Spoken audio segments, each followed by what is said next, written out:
Hoysala dynasty. What is the first thing that comes to your mind when you hear this? Well, to put it in one sentence, poetry in stone. Hi, welcome to Maya Sabha, the virtual museum by Setu, where you will travel with me. Well, virtually of course.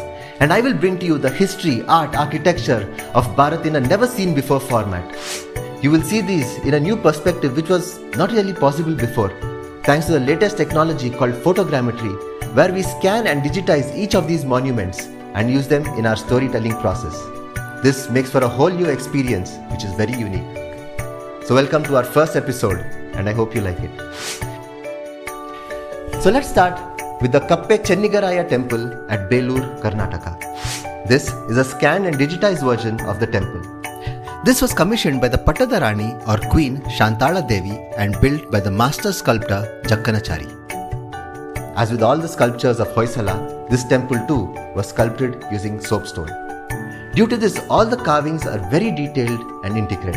Interlocking technology was used to build these temples, which is why they stood the test of time.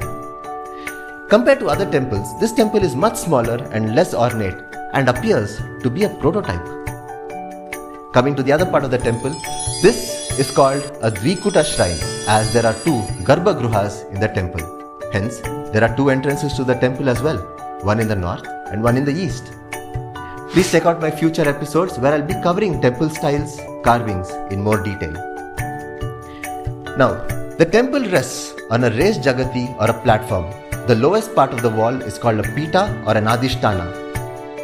The walls are called jangas, normally decorated with sculptures in the lower part and the upper part with lathe finished pillars. On top is the shikara, the superstructure, and the crowning part of this will be the ghanta or the kalasha.